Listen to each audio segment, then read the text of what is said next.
speaking of Munger, they have a very famous quote at Berkshire. Be greedy when others are fearful, and fearful when people are greedy. It's the perfect time for that. Talking to my next guest, Miguel Pinto. Miguel Pinto! One of the leading commercial real estate brokers. Founder, CEO of Apex Capital Realty. You have about 35 commercial advisors. You guys are doing $500 million in sales every year.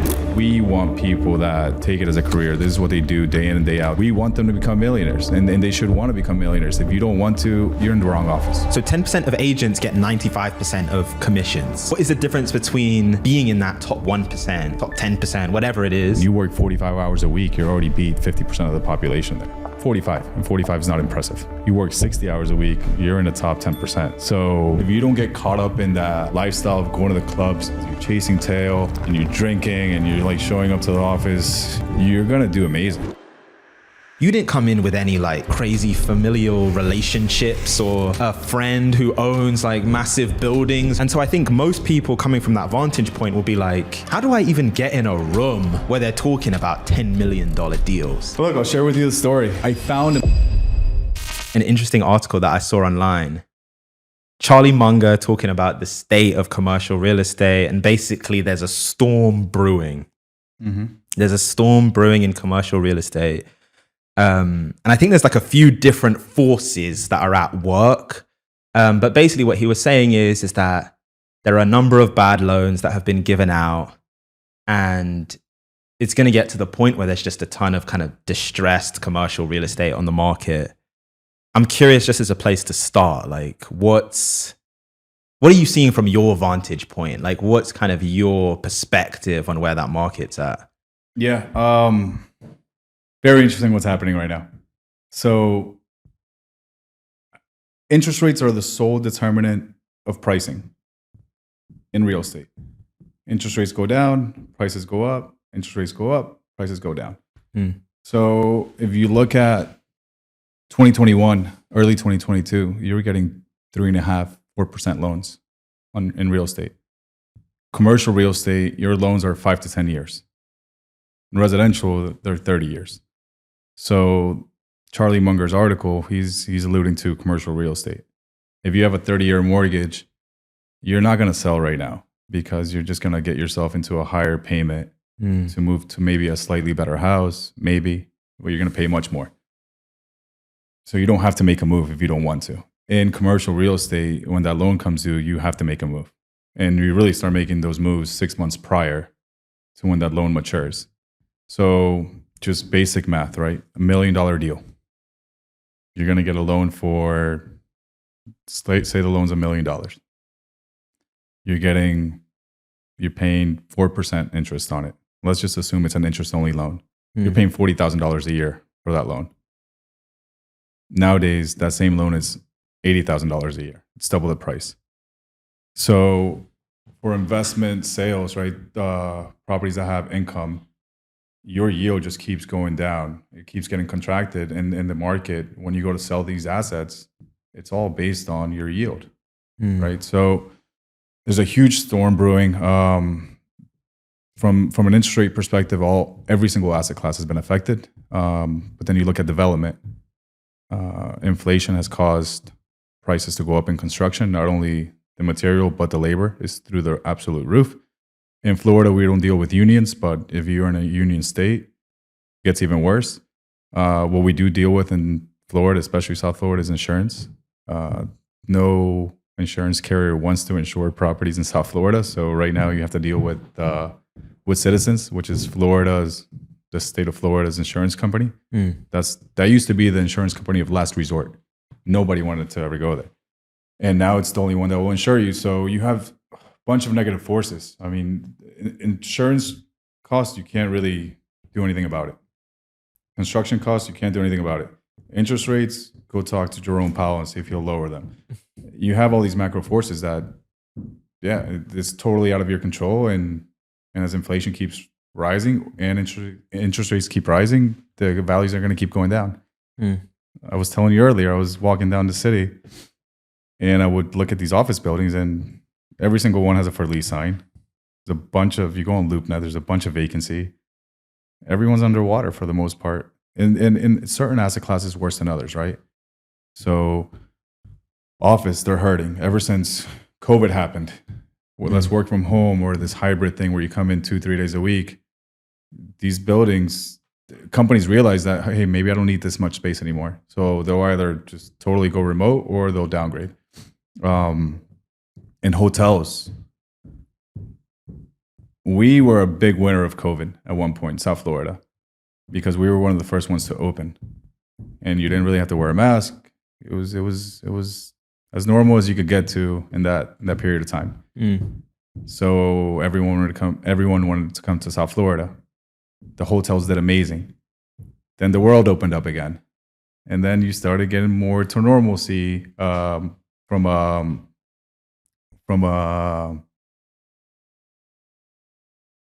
shooting blanks here.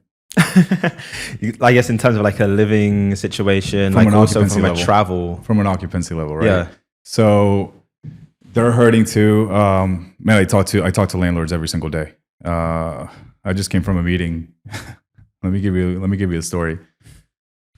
They bought a hotel for $60 million here in New York. They got a loan on it for $40 million. They haven't paid the loan since last October. They took it out to market with a big brokerage here to see if they could sell it. And they knew they were going to take an L on it. But how much of an L are we going to take? How much of a loss are we going to take on this? And they ended up, the highest offer they got was $22 million. They bought it for 60 in 2018. Jesus. Caleb, it was so bad that the bank doesn't even want to take it back yet. The bank doesn't want to operate the hotel. And if the bank takes it back and they go to sell it, well, it's going to be a $22 million sale. So the bank takes an $18 million haircut. Forget about the landlord. He's done. He's washed out. That's some of the situations that you're seeing nowadays. But it creates a big opportunity. So if you have cash, now is the time for you to go and really take advantage of that. Yeah. Right? Speaking of Munger, they have a very famous quote at Berkshire, right? Be greedy. You know that one? Yeah. Be greedy. Be greedy when others are fearful, and fearful when people are greedy. It's the perfect time for that. Yeah. In the macro sense, what do you think happens? And when I say in the macro sense, obviously we all remember 2008, where like everything went bad at one time. I remember one of my economics teachers telling me this. He said, it's not a problem if like one sector goes bad, or one deal or bank or whatever it is goes bad. It's when everything goes bad at the same time that you have like a macroeconomic catastrophe, like what we had in 08. From your vantage point, is that something that you're like, actually, this could be like a big problem? Because it feels like there's, and you even said it, there's a lot of different forces kind of coming together to create a bad situation. Yeah. It's not just COVID and, the increase in remote work. It's like inflation and interest rates. It's like things are all coming together. Yeah. So what do you think happens on kind of like the macro? This episode is brought to you by Free Agency. If you want to take your career to the next level, Free Agency is a company that you should check out. They manage and represent talent in the tech industry, and they provide you with a dedicated talent agent to help you find, engage, and win top of market roles that will maximize your earning potential. No more leaving money on the table. Stop job searching alone and start building your dream career today with Free Agency. Anyway, back to the show. It's gonna be bad. My take on it. Right now, I think we're in a period where it's a little stagnant. We're in that limbo period. I think that's the worst for real estate professionals because no one's really making a move. And it's not until the banks, you got to get a big bank to really start taking a big hit, where you start seeing that ticker symbol on CNBC just really take a big drop, so that the other ones feel good about coming out and saying, hey, we're in the same situation too. Right? If they all come in together, then it's not so bad. Hey, Barclays is down. Hey, JP. Hey, you haven't seen one of those yet, but it's coming. So I think it's going to be, especially in commercial real estate, I think there's going to be a world of pain. You mix that in with the proxy wars that we're stuck in right now. I don't know. again, I think it's great opportunity for those that have cash, but the guys that bought within the last few years, thinking that the market was going to keep rising forever and rents were going to keep rising, that was a dangerous game to play. Okay, you know what? Let's bring it to you then, which is obviously you're the co-founder of this company, Apex. You have about 35 commercial advisors. You guys are doing $500 million in sales every year. Like, where does your mind go in terms of your business and how you kind of fit into this? Is it one of those things like there's almost like a storm coming for us, or do you see it as like an opportunity? So both. I think right now it's the slowest that we've been, again, because people aren't really making moves. But we see a huge opportunity ahead. I think once these bombs go off and people need to transact, they may not want to, but they need to, it's going to be a lot of business. So for us, what we're looking to do is keep expanding within Florida. Right now, we cover Palm Beach County, Broward County, and Miami-Dade County, where we're headquartered out of. We want to start pushing north, opening up offices there, and really try to get a bigger grasp on that mid-market. And I define mid-market $2 to $50 million properties. So, we see a huge opportunity. I think people are still moving to Florida in droves. There's an index called the U-Haul index, which is one-way tickets on U-Haul. So you just, you drive from Michigan down to Florida and you're not going back to Michigan, right? And we have the highest U-Haul index. And when you look at all the major cities, I think Miami's number 1, Orlando's number 2, Jacksonville's number 3. So people are still moving to Florida, and as long as we follow density, as long as people keep moving in, you're gonna need to build more. You gotta not only on the housing side, but retail. People gotta get entertained. Where do they work? So we're going into all these major markets and really want to take a strong foothold there. Yeah, that's what we plan on doing. Yeah, nice. Okay, I was watching. I was going through your Instagram, your company Instagram. There's a video that you did. I found it very interesting, and I think it'll actually be cool for people. You were saying that the people that you hire at your company and the people that you work with, you want people that they want to be millionaires. Yeah. And the reason that you said that is because of the ambition, the hustle. There has to be a drive in order to make it as like a broker and in commercial real estate.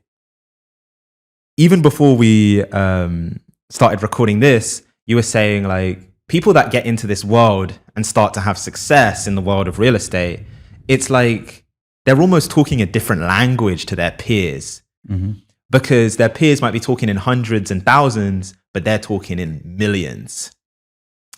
And so talk to me about that. And specifically, talk to me about even your start in real estate. When was that first moment when you were like, shit, I can make a lot of money doing this? Yeah. So look, I didn't come from a family that had a bunch of relationships or a bunch of money to like, hey, here, go kickstart whatever you want to do. So I had to grind it out, literally door knocking in a neighborhood called Little Haiti in Miami, and getting these people to sell their property. So for me, it was, I learned it the hard way and just really working hard, sweating it out. But there was one sale that I did very early on in my career. It was a $5 million sale. I made $250,000 in one sale. I must have been 26 years old, maybe 25.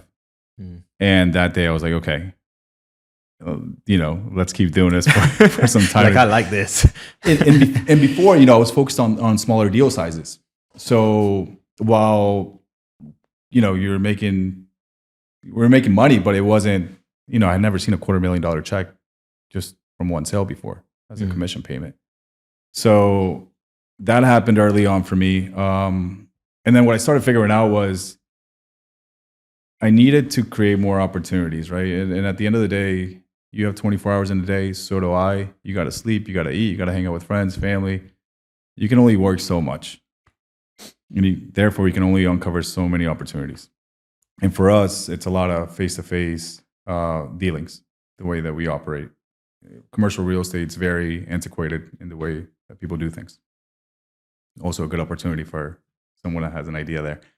But so I started focusing on hiring people. How do I get people to come in that want to pound the pavement, that want to pound the phone, create opportunities? Our whole, what's the value that we bring to the market is creating lucrative opportunities for our investors. That is what we bring them. If we don't have good deals, there's a ton of real estate brokers. There's 35,000 licensed agents in South Florida alone. You got options. But there's a reason why I think the stat is 10% of the agents take home 95% of the commissions. Right? The majority of people, you'll go out, you'll get a license, but again, you may not be taking it as a career. We want people that take it as a career. This is what they do day in and day out. They come to the office, although they're contractors, they come to the office every day. We track what they do from a KPI perspective on their activity. We care. We want them to become millionaires, and they should want to become millionaires. If you don't want to, you're in the wrong office. You just can't operate with us, right? We want you to be a high achieving salesperson.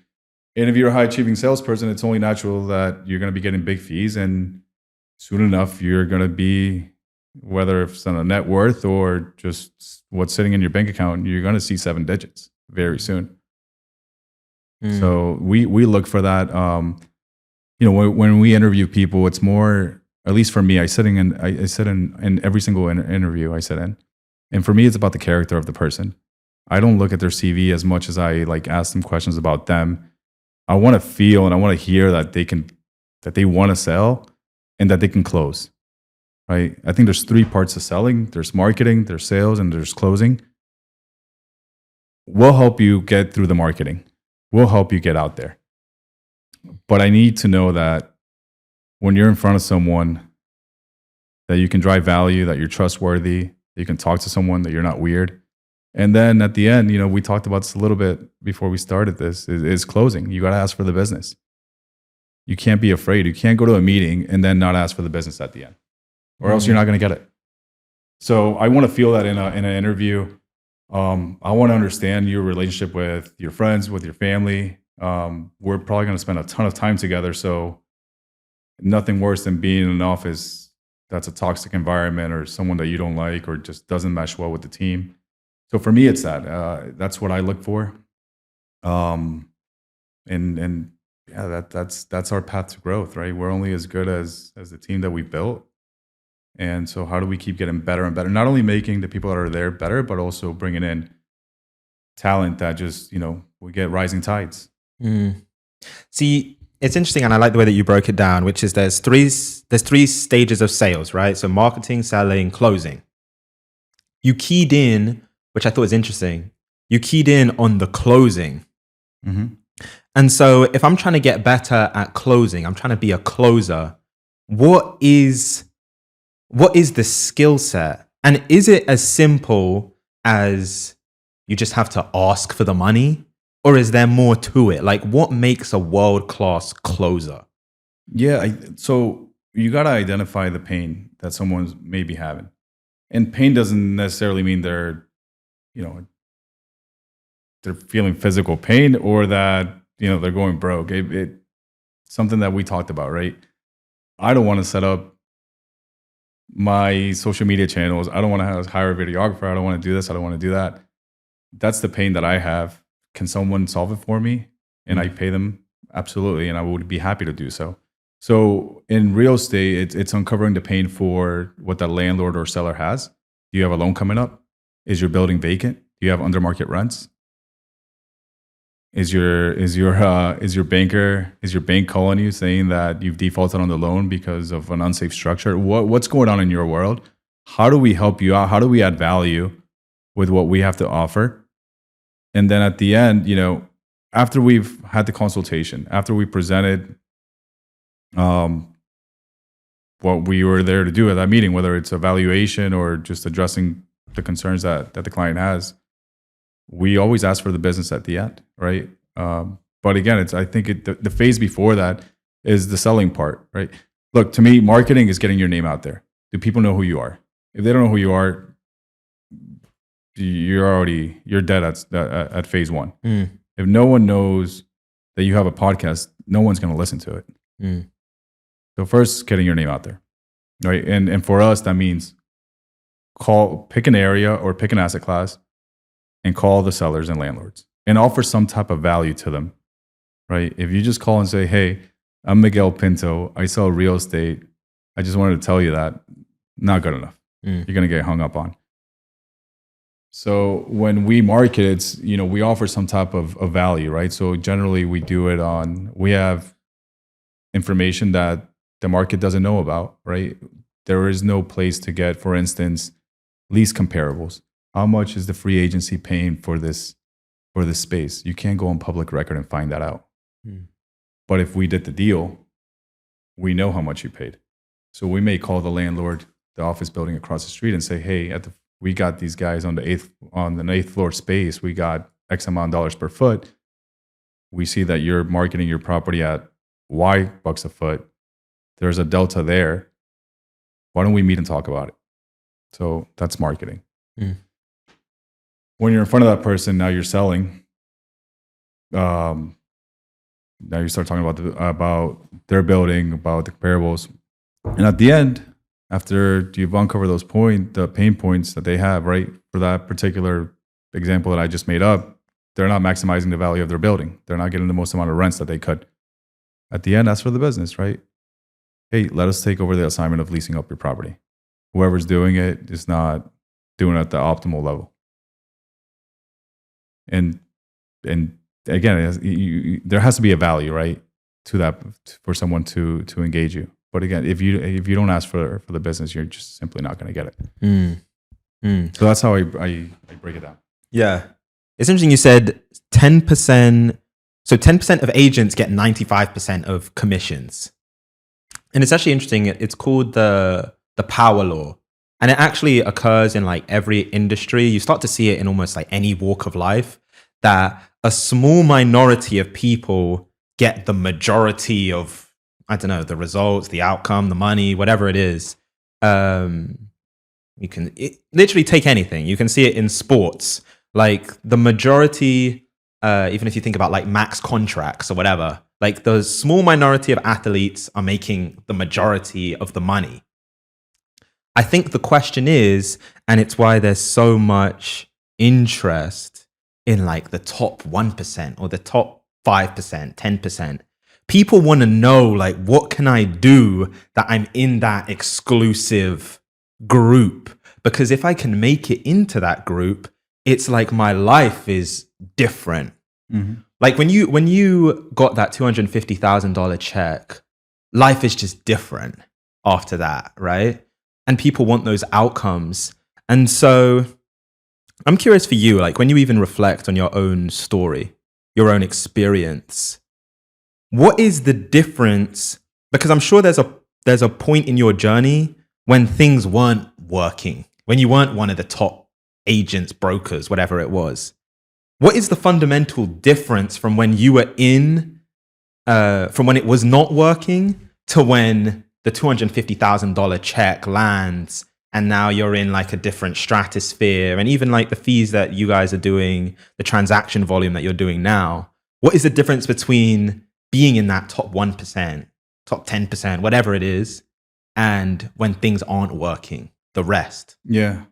So I think for me, it was figuring out my ideal client, who was actually going to transact with me. A lot of people will meet with you just to meet with you. And you'll waste a lot of time. So true. So that was one big thing. The second thing was taking the horse blinders off. So what do I mean by that? They tell you in real estate, hey, specialize, focus on a certain asset class or a certain neighborhood, certain price range, and just stick to that. And so when you start, it's easier to get into smaller range deals than it is to go to an institutional client or private equity firm and say, hey, give me the business.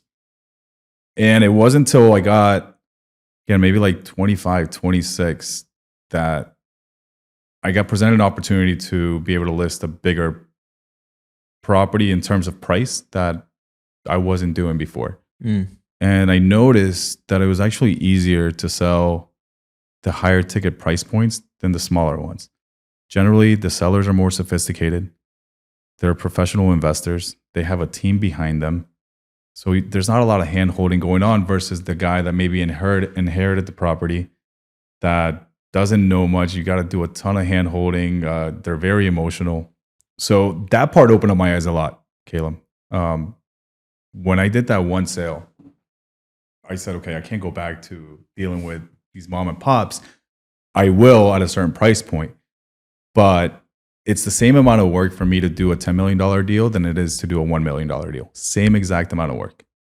And I would argue it's probably easier at the $10 million mark. Again, because they probably have a team. The seller has a team. So the guy already has an accountant. He already has an attorney. He probably has an underwriter and an analyst. So it's a much more streamlined process for me to work with that person. But it took being put in that position and then having a transaction go through for me to be like, okay, this is where I should start focusing. This is where I'm going to get bigger fees. This is I can serve a lot more of these clients than the smaller clients where there's smaller fees because I have to handhold so much. So that was my experience. That's something that we try to instill in our team. So we kind of dumb it down for them, right? We don't want to work on fees that are less than $75,000. So then they would ask, well, what's a $75,000 fee? Like, what kind of property does that look like? Okay, well, let's work it backwards, right? If properties sell at $200 a foot, it's a 10,000 square foot building. That's a $2 million deal at 6%. That's 120 grand. Okay, so that qualifies. So just keep working the numbers out and you'll see what the minimum is. But, I wish somebody would have told me that very early on and, maybe the outcome would have been a little bit different than it is today, which I'm not mad about, but for me, it was that. Yeah. It's, I think it's something that Alex Hormozy says, which is people need to realize that it's a lot easier when you're selling and you're servicing rich people, which is like exactly what you were saying, which is a lot of the times it's actually easier to do the high ticket, super premium, whatever it is, clientele than it is to do someone who has a much smaller budget. And people think it's easier to go for the much smaller budget, but it's not. Here's where I want to go. I want to make it so real for people. I want them to feel it, which is how exactly did that first big deal come about? And here's why I asked that, because I think the first one is incredibly significant, not even just from like the perspective of this happened. It's like the belief factor. Like once you do the thing once, it's like, oh, I can do this. Like it's different. And the reason I bring up belief, I think if you speak to someone and you say, it's actually easier to do the $10 million deal than probably to do the $1 million deal. The biggest, I think, pushback that they would have and feel legitimate and feel correct in saying it is, what about the access? I don't know anyone. And even in your story, right?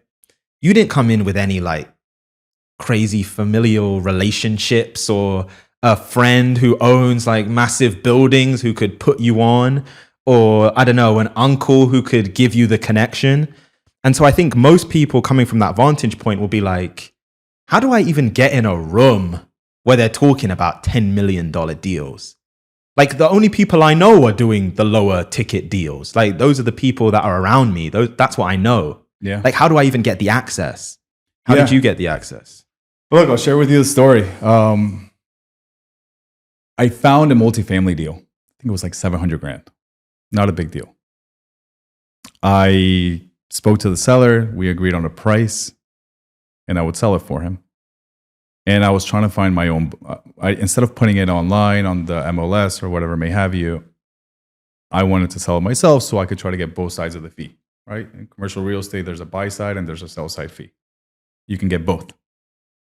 So I started looking up who had bought properties similar to this. And I would call him.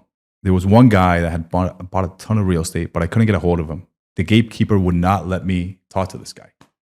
And I would tell her like, hey, I'm trying to sell him a piece of real estate. He's going to make money on this. And she was like, email me the deal.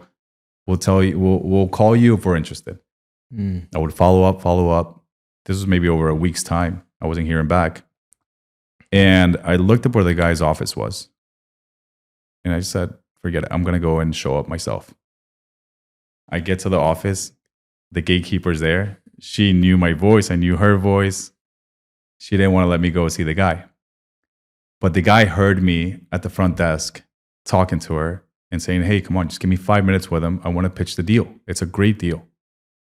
And then I get a guy, he like from across the room. He's like, hey, come back here. And I'm like, hey, is he the guy? And she's like, yeah. So I go back there. I pitch him the deal in 3 minutes.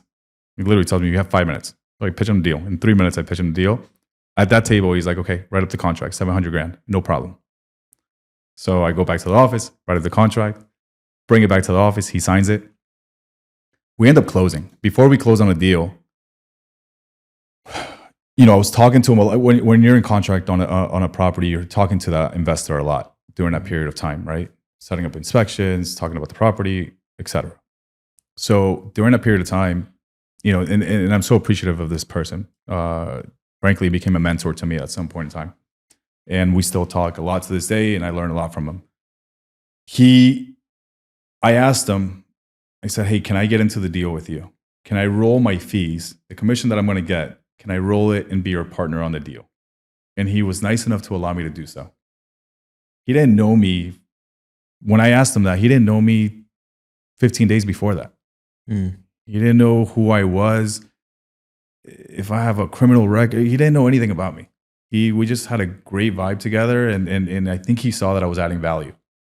So he allowed me to do so. And in doing that, I started seeing what this guy owned. I knew some of the multifamilies that he owned, but I didn't know everything that he owned. And then I started seeing that he owned some really, really nice pieces of real estate on major, major commercial arteries in Miami. So at some point I asked him, hey, what's your plan with these? And then he tells me, hey, I'm actually thinking of selling it. Do you want to sell it for me? Again, we're talking about a guy I didn't know 2 weeks before that. And so that's kind of where I got my opportunity. I mean, it really, like, sometimes you don't know where it's going to come from. I couldn't have told you 15 days before that happened that, like, hey, I'm going to meet this guy. I'm going to sell him a building and I'm going to get a big listing from it. Would have never thought. But that's how it happened for me. So I end up getting, not only do I end up selling the property, I ended up becoming his partner, a minority partner on that deal. I didn't have a lot of money to put in. I really just rolled my fees in there. But he ended up giving me a big listing, at least to me at that time was a big listing where, yeah, I mean, that was kind of the kickstart into those higher price ranges for me. And again, it came super organic. It came from me showing up and really just, look, part of it, his office was, frankly, it was 5 minutes from my office. So maybe if it would have been 2 hours, maybe I wouldn't have gone. But it was there, and I just bit the bullet. I was like, I'm going to show up. What's the worst that's going to happen to me? They're going to tell me no again? Okay, I eat no's for breakfast. It's all good. It'll be just another one in my day. And yeah, man, timing, luck, having the grit to show up and not know what to expect. Maybe it's a yes, maybe it's a no. But yeah, that's how it happened. And then after I got that, and I sold it, then I was almost proving not only to myself but to the market that I could do this. So then I started calling all the landlords that were at that price range and in that area and saying, hey, I just did this. What's your plan? Okay, Miguel, yeah, let's meet. And so, it's I describe it a lot. When you're starting in commercial real estate, or at least in sales, you're pushing a huge boulder up a hill. And it's heavy, and it's tiring, and you're sweating, and you haven't had a sip of water. Bills are piling up. People are saying, hey, why are you doing this? Why don't you go get a job, make $100,000 somewhere? It's a little lonely. You're pushing, and at some point it gets to the top of the hill. You just push that huge rock up the hill, and then that thing just starts rolling down on its own. And if you're willing to stick it out long enough, you will see that. So yeah, again, I attribute luck, persistence, grit, timing. Yeah, you know what? It's one of the most difficult things about building a business. And honestly, like, until you really go and like do this shit, it's like you don't understand the feeling. And the analogy that you gave of like pushing a rock up a steep hill is exactly it. And in a lot of ways, I actually said this to someone recently. I said, the toughest part of building something that's your own is there's like a lack of validation. When you work a job, you get validated in small ways consistently. The biggest way, and the way that obviously the reason why you even do the job in the first place, is every 2 weeks that salary hits. Yep. So even no matter what your performance is, it's like, we're paying you. Like, here's the reward. Like, you got, like, here's the hit. Here's the reward. And I think for people, and the reason why people get discouraged and the reason why people quit businesses and quit, essentially like quit their dream, like they're trying to build this thing and they give up, is it's like demoralizing. And I felt that firsthand. And I got to a place where I was like, the point when it's not working, you have to reframe it. It's actually preparation. It's preparing you for your moment. And when you're giving your story, I think the thing that really shone through for me is when the opportunity arrived, you were prepared. You were perfectly prepared to know about, oh, I could roll in the fees with this other guy and then do this. And then I could also call up other places that might have property and try and sell them based on the deal that I did here. You wouldn't know that unless all of the preparation was happening beforehand. It's the experience of all of those no's, of all of those failures before, means that when it's your moment, you know exactly what to do. And so if you can reframe the no's and you can reframe the failure as it's actually just preparation, it like changes the psychology in your brain. Totally. It goes from I'm just failing at something to when I win, it's going to be a way bigger win because of all the preparation that has occurred before. I mean, Caleb, I'll tell you the biggest no that I got, the one that hurt the most. So I'm out of college. I don't have a ton of money. I said, okay, I'm going to sell real estate. I got maybe like 20 grand in the bank and some credit cards. Thank God I didn't have any credit card debt.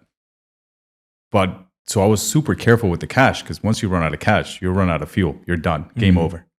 So I would put everything on credit cards. And I asked my dad at one point, I said, can you lend me 15 grand? And I knew he had it. Factual. Had it. And he didn't know. And to me, it was very hurtful because it almost felt like he didn't believe enough in me to let me borrow $15,000 at the beginning of my career when I knew that he had it and he had plenty of it. But I used it as fuel. I was like, you know what? No problem. No problem. Don't give me the 15 grand. It wasn't even given to me. Loan me the 15 grand. Don't give me that loan.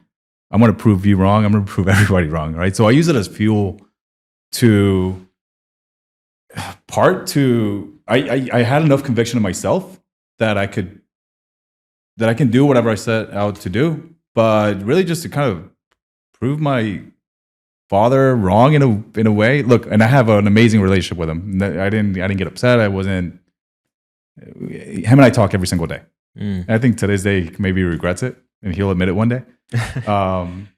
But to me, I use it as fuel, and to have, I have a 3-year-old son.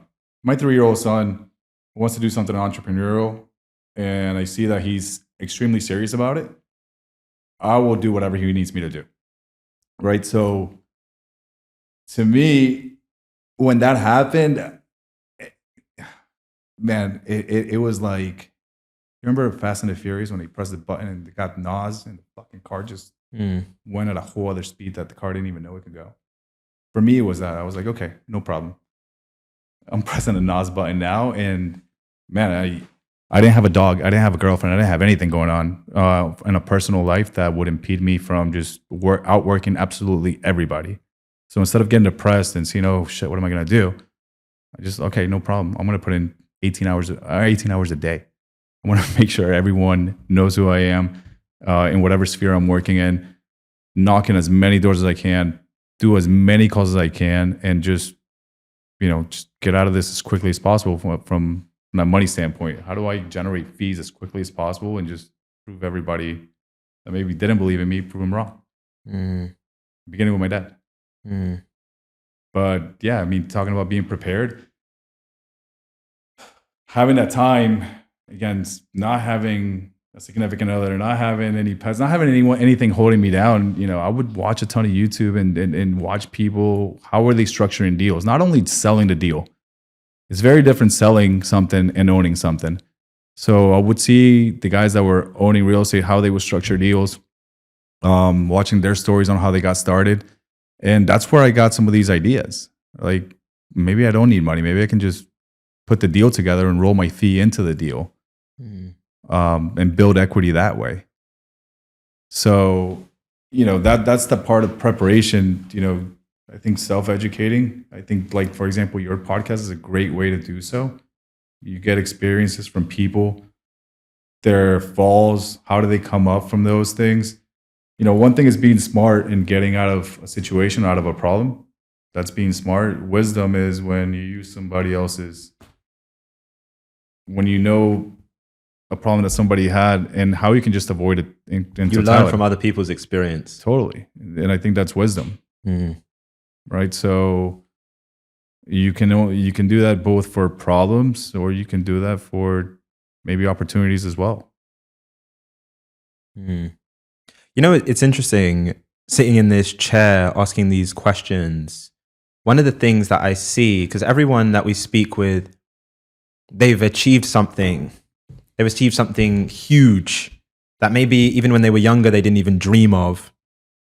And every single person has like a differentiator. There's something, they have an edge. They have something which is just different about them. And they've been able to maximize that. And I think when you're young, part of the problem is you have no awareness of what your edge is. You have no awareness of what your differentiator is. And like you're trying these different things and you're kind of afraid and you don't have the confidence yet. And it's not working. And the reason it's not working is actually pretty simple. It's like a lot of the times you're not in the right space yet. You haven't figured it out yet. And I think what you mentioned is actually really powerful, which is your first differentiator can just be being obsessed. Just being, I'm just going to put more in than everyone else. Like one of the people I look to, one of my idols growing up was Kobe Bryant. Oh, that was his Mamba mentality, man. That was his whole thing. Yeah. What if I just do the thing more than everyone else? Let's not talk about talent or how tall you are, or I don't know, what your jumper's like, or how high can you jump? What if I just put in more reps than everyone else? And the thing is, the great thing about that is through the reps, you're going to find your differentiator. Because it's going to give you experience, it's going to give you data, it's going to give you things, experiences, things that have happened. And through that reflection, you find the differentiator. Like everything happens faster. I just think it's powerful when you just get to that moment where you're like truly all in. Yeah, and can I tell you, especially for exactly the type of people that you're talking about, especially the younger people that they haven't found that edge, they don't know what it is. That is super easy to do, right? Outwork everyone. And by I mean everyone, I mean everyone. So you talk about Kobe Bryant. When he goes to practice, or when he did go to practice, he would practice the most basic things. Layups, free throws. Nothing exciting about that. But he was one of the world's best, if not the best of all time. Right? And it was from practicing those things that they sound so insignificant. So in sales, right? For instance, it might be just make more calls, reach out to more people. In the media world, it might be make more content. Just don't stop. Keep going. You don't know when you're going to create that viral video that's going to get your face in absolutely every single person's phone. If you quit after 10, then that's it. Game over again.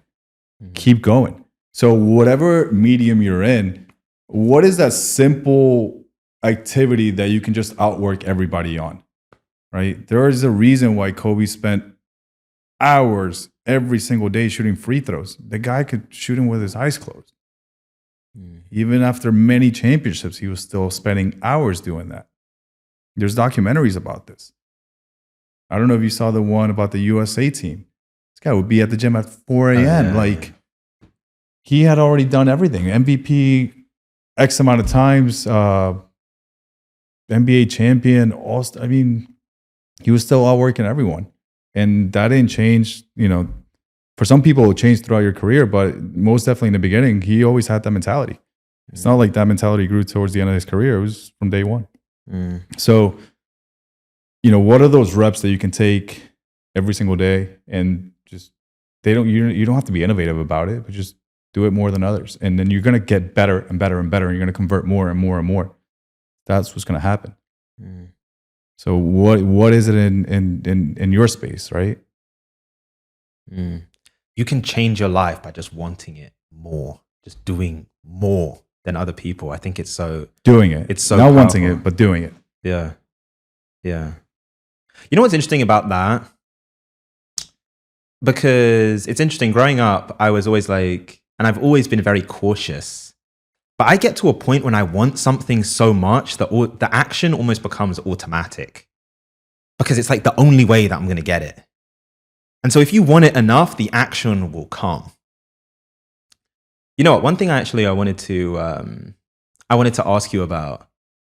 I think one of the things that is incredibly underrated, people do not think about it enough, is their location, where they're based, their environment.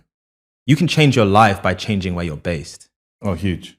And you said something before, you said something to me. You said, you're like, dude, if you worked in Miami, you would kill it. Yeah. I find that interesting. Like, what makes you say that? What makes you say that Miami is kind of that place? So let me ask you a question. Go for it. When you think of Miami, what do you think of? What are the top 5 things you think of? I think a lot of things. Vacation. Women, nice weather. Clubs. Entertainment. Beaches. Beach. Okay. Good life. Exactly. So that feeds right into my point. We have all these different things going on in Miami that are for one's pleasure and one's entertainment. And so Miami is an amazing city for a lifestyle. Amazing restaurants, beautiful women, amazing beaches. It's always sunny, great golf courses.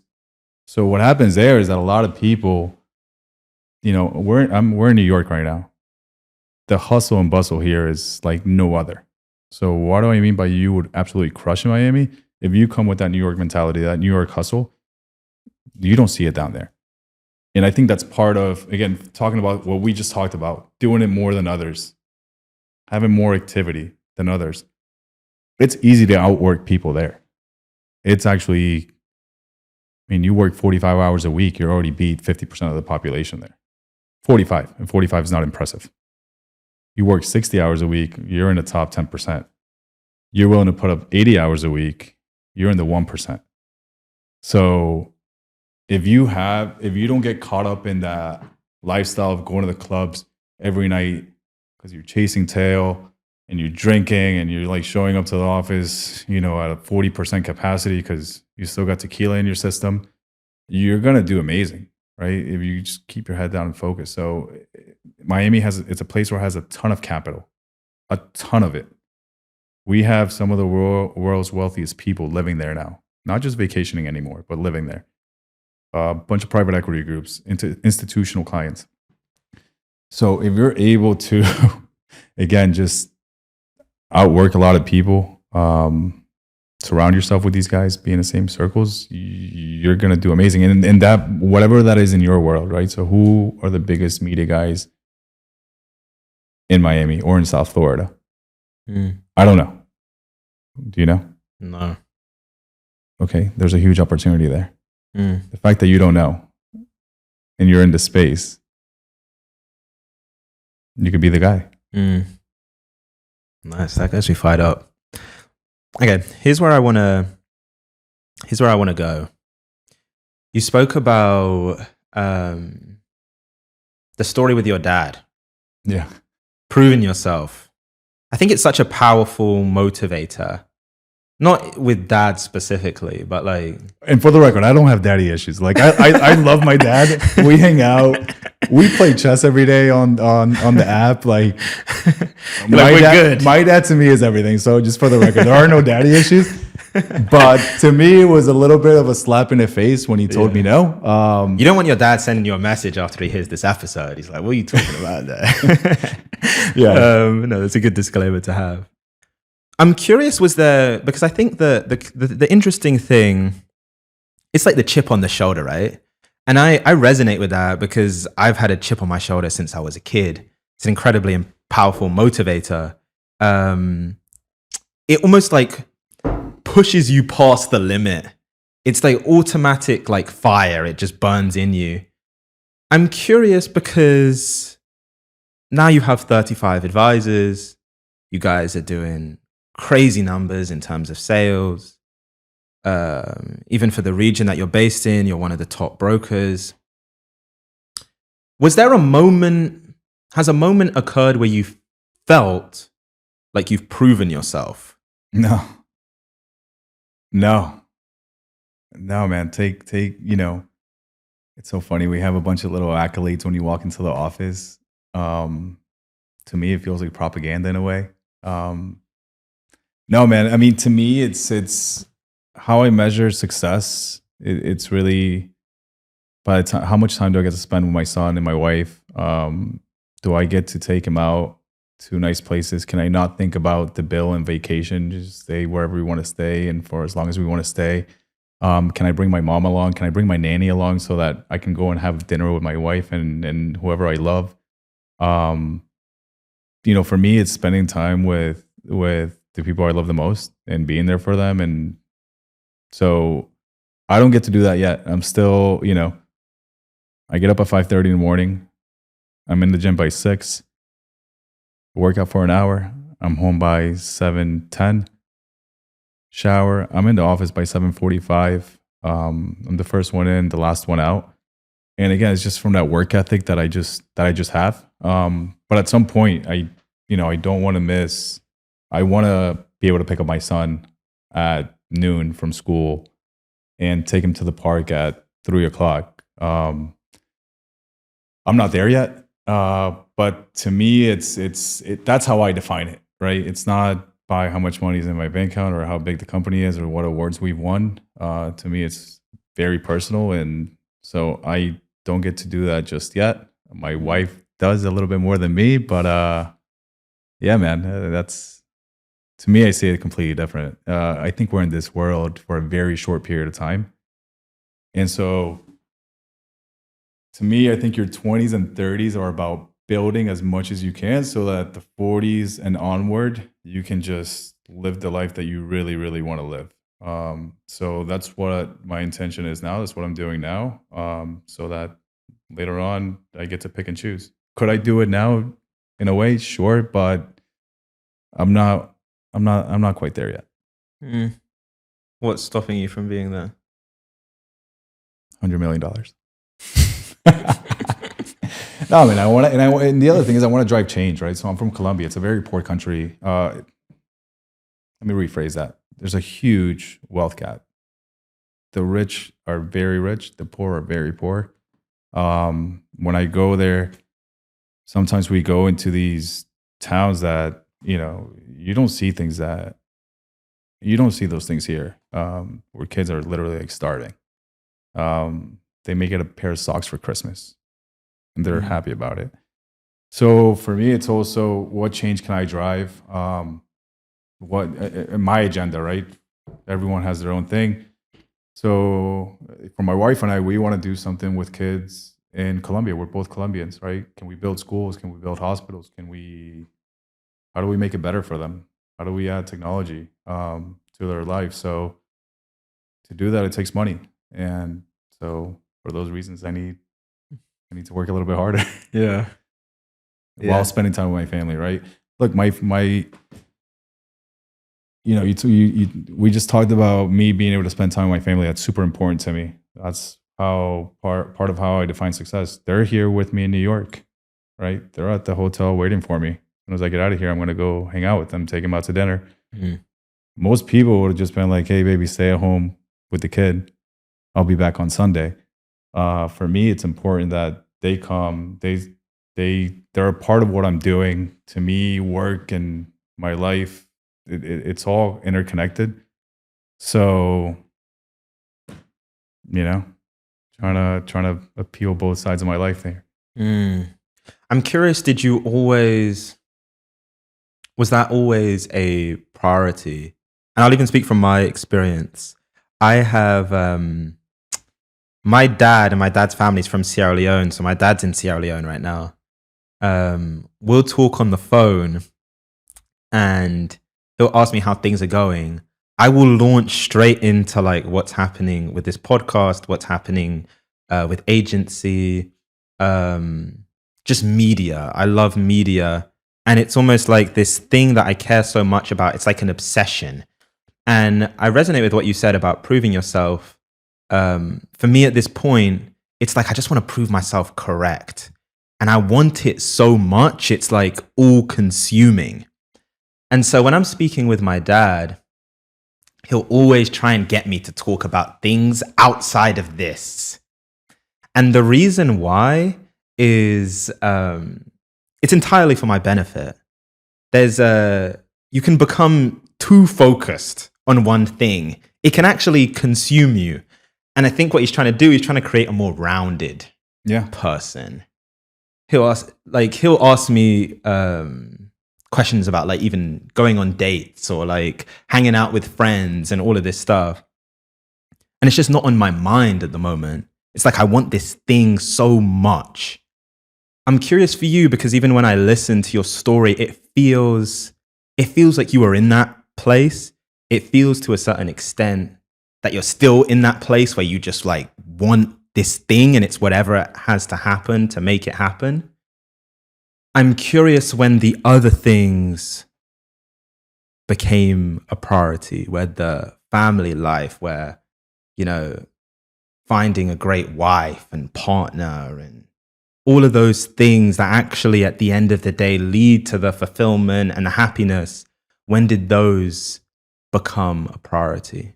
Yeah, no, great question. So you remember the guy that I told you I walked into his office?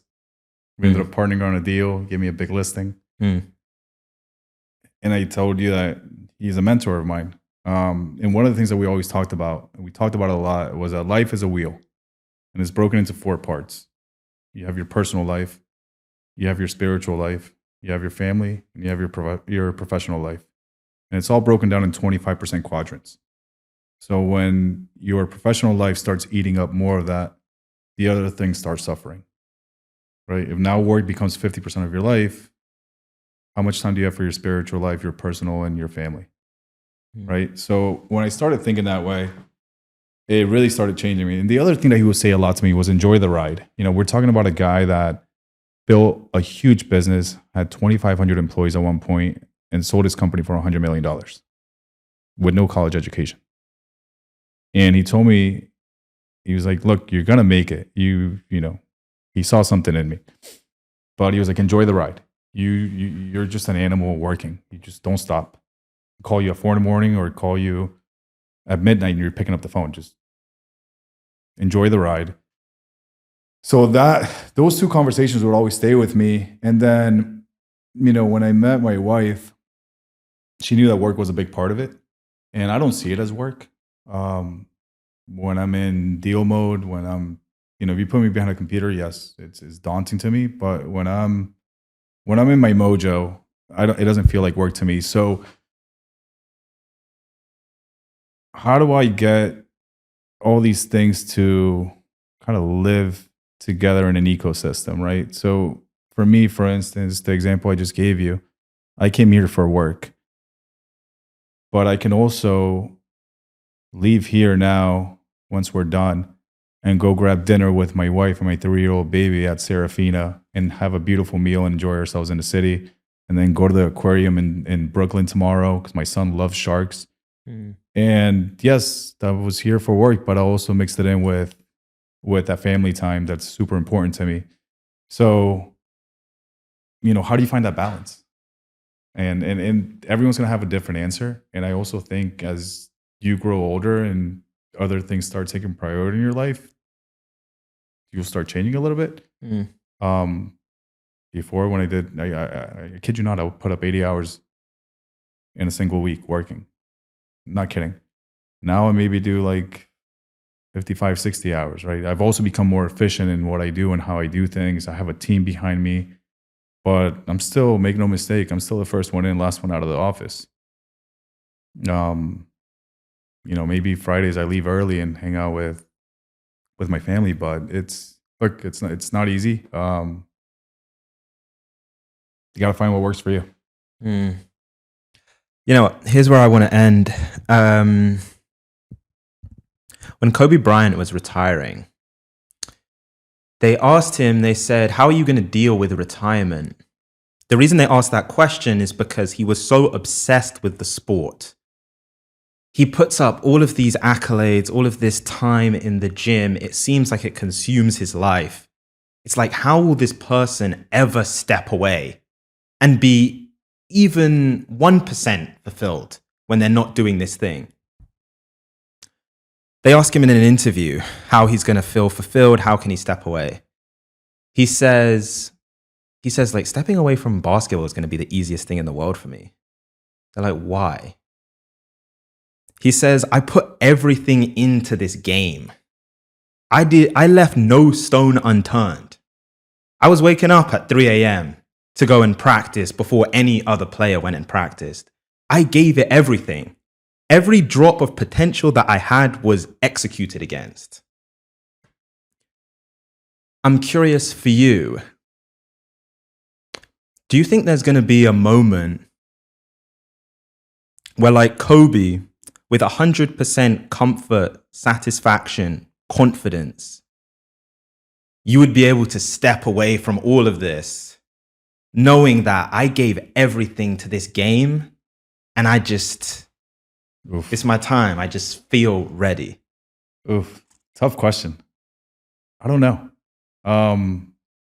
For me, I'm trying to shift my business a little bit. Not really shift it, but the other business line is what I told you earlier, is becoming the landlord, not just brokering the deal. So for me, to get to the aspirations that I want to do, right, to create the change that I want, I think that's the part that would fulfill me more than when I'm ready to do that. It will be a much easier exit for me from this. I want to create nepotism as well as driving change. How to create good humans. It's a tough question, man. I don't know. I feel like I'm in the first half of the first quarter for me in my career. I think I'm 33 years old. I don't think I'll ever retire. I told you earlier, I still get the kicks from negotiating deals, especially when they get tough. Being able to solve it and get everyone back on the track. That still like gives me a big fulfillment. So I don't know. It's a super tough question, but I think if I had to give you the answer today, October 12th, 2023, I think it would be being able to drive that change in other parts of my life, right? Which, how do I give back from everything that I've built? How do I give back now to others that maybe don't have the same opportunities? That's what I think it would be for me. But again, man, it's early for me. What would it be for you? Oh, if it's early for you, it's like, I don't even know. I'm like in preschool or something. Like I don't know.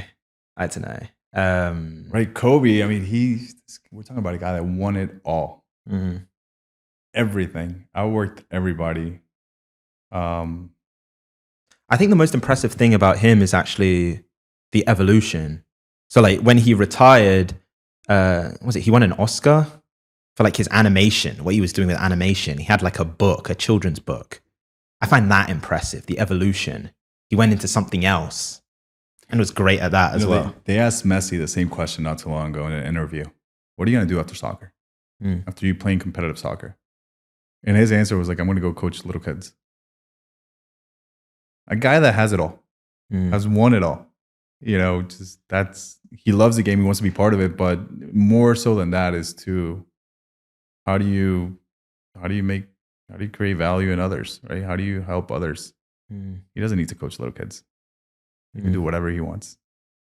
And that was his answer. So, you know, yeah, it's a deep question to think about. Yeah. And no, I'm glad you asked that. I'm going to give that some real thought. Yeah. You know what it is? And I think the ultimate goal, Naval Ravikant, successful entrepreneur, investor, and he's almost like a philosopher at this point, I feel like. And one of the things he said, the ultimate game of the ultimate way that you win the game is by removing yourself from the game. That's something that I think about. We're all playing these different games, right? Playing the money game. I just want more money. Playing the status game. I just want to rise to a higher position in like the social hierarchy. Maybe we're playing like the looks game. I just want to be better looking. It's like where we go to the gym or whatever. I think the people that I have like almost like a sneaky admiration for, it's like they don't care about any of it anymore. They did it all, and now they just do their own thing. And it's this thing that you see in storytelling and theater, where it's like you have to go on this long, winding journey throughout life and achieve all of these things to realize that you're actually just good the whole time. And that's why a lot of these like super successful people, like even the way they dress, it's like you wouldn't even know that they're successful. Funny you say that. The wealthiest clients come in shorts and flip-flops. Yeah. The guys wearing a suit probably work for them. Yeah. That's how it works out. They're just back to like however they felt the most comfortable. Because the way that you win the game is removing yourself from the game. It's like, I no longer even have to do this thing. I don't have to do this show anymore. Just do whatever the fuck I want. Yeah. So I think for me, like that's the place where I see it going to, which is like, I don't know, maybe like even the chip on the shoulder, it doesn't even matter anymore. Like feeling like I just want to prove I'm correct. It's like, don't even need to prove anything. It's just a fact. Yeah. And you just, I don't know. At some point, there's going to be something that's so much more important to you, has so much more meaning to you that, yeah, it's going to be that. And it might be... That's the family, I think. Might be a little Caleb running around, man. Who knows, right? But I got to tell you, man, when I had my first... I have a little girl on the way. But when I had my first... Thank you. When I had my first child, man, it made me realize that I'm no longer living for myself. I'm living for somebody else. And everything that I'm doing is for this person. Totally changed the way that I just kind of viewed the world. It was no longer about me from a status. Like, hey, how do I get a six-pack for the summer so I can go to the beach and flex? Like all these stupid things that maybe one thought about. Stop being that. Yes, do I like nice things? Sure, like everybody else. But is that the most important thing that drives me? Absolutely not. Far from it. So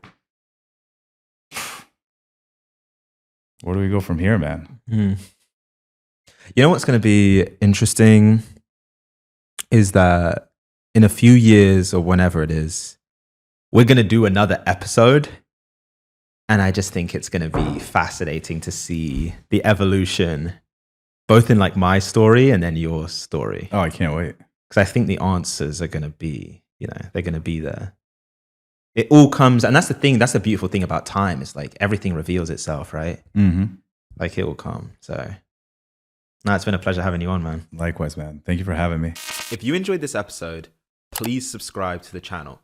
We're having fire conversations every week on the podcast. Before we end the episode, a quick word from our sponsor, Free Agency. What if I told you there is a good chance you're leaving money on the table in your career? It would kind of annoy you a bit, right? Well, Free Agency aims to stop that. They represent and manage talent in the tech industry. Here's how they do it. First, they provide you with a dedicated talent agent. Think about this as your career quarterback. They understand you and your career goals. Based on that understanding, they bring you suitable interviews at top firms. You focus on smashing the interview, and together with their network, research, negotiation expertise, they will make sure you get a top of market salary. Stop job searching alone and start building your dream career today with free agency?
There is a reason why Kobe spent hours every single day shooting free throws. The guy could shoot him with his eyes closed. Even after many championships, he was still spending hours doing that.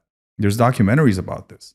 I don't know if you saw the one about the USA team. This guy would be at the gym at 4 a.m. Yeah. Like, he had already done everything. MVP X amount of times, NBA champion. I mean, he was still outworking everyone. And that didn't change, you know.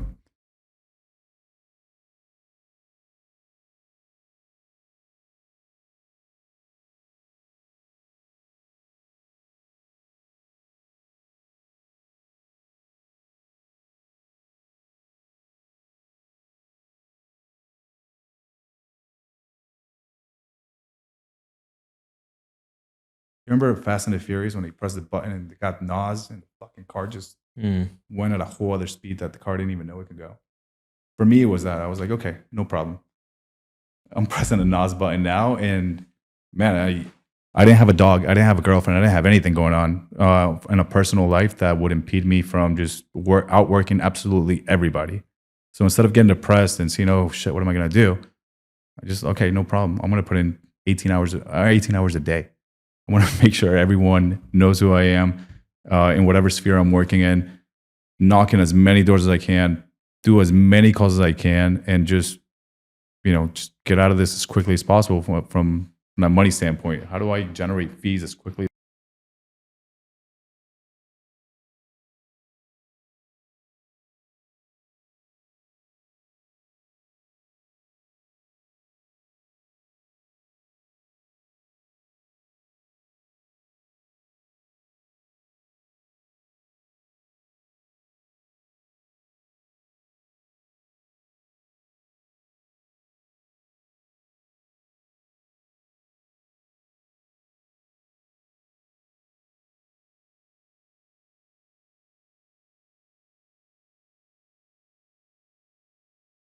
Life is a wheel, and it's broken into 4 parts.